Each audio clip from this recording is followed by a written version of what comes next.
Hello, and welcome to this video on the CDC banned word list. First, it seems the entire premise of this hysteria is unfounded, and even the CDC has stated this. However, language restrictions in both science and government departments is an important topic. Language restrictions are both important and negligible. This mix of significance seems to be part of the world at the moment and its polarized populations. Although not restricted to only the CDC, they are the major organization of interest to this channel. These terms are currently a tenuous point, as it is a God Emperor's direction and not a governing document like legislature, but they pose a substantial threat. If not for the fact that they were and continue to be fake news as observed by both Tim Pool and, alarmingly, Trump, this is similar to the events that happened in Italy. The words starting this are vulnerable, entitlement, diversity, transgender, fetus, evidence-based, and science-based.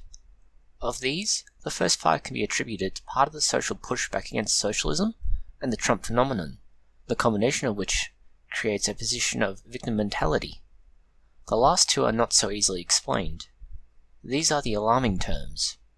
Much like the Italian scientists, this is a means of stifling scientific contribution to the public discussion and policy development. To quote the Washington Post, officials at the Centers for Disease Control and Prevention, which is part of the HHS, were given a list of 7 prohibited words or phrases during a meeting Thursday, with senior CDC officials who oversee the budget. And this section, at the State Department, meanwhile, certain documents now refer to sex education as sexual risk avoidance. These are important words and concepts, as exemplified by the CDC study published in August. This analysed a number of agency-funded projects, particularly those focusing on HIV testing, and it determined that those who were transgender had a higher percentage of confirmed positive results than of any gender in their category system. This is linked below. Considering the contents of this fake news, it should mean that targeted and relevant data can no longer be used and applied. Examples of this are gun control research, and they exist in a gap here, where technically the CDC can do research, but they can't fund any research on it. Similar sorts of research could include things like cannabis. Further, evidence-based is key to clinical treatment.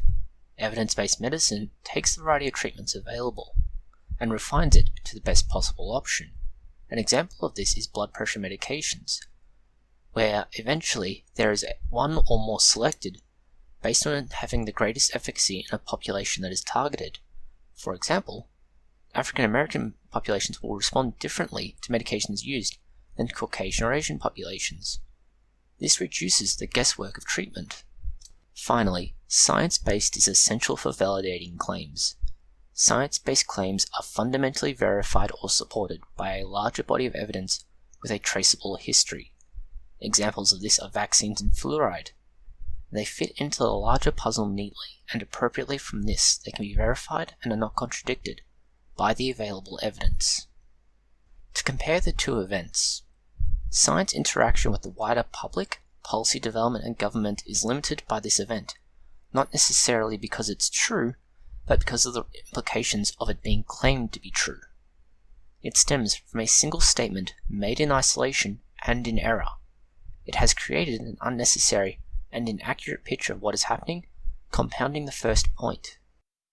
This event has a bigger problem behind it. The mass media, and in general, the mainstream media, has spread the misinformation and fake news that is denied so strenuously about the banned words. This has detracted from the trustworthy nature of the CDC. More than that, the efforts to ensure that people perceive them as trustworthy makes any attempt to correct the matter look like extremists denying it as a knee-jerk reaction to the politically correct nonsense. It makes for an environment where the truth is a matter of perception and not fact. The glass is rose-tinted behind these headlines. Worse yet, it is almost like drinking the Kool-Aid, and any attempt to break free is seen as a form of heresy. Thank you for watching this video. Please post any comments, questions or suggestions you may have below.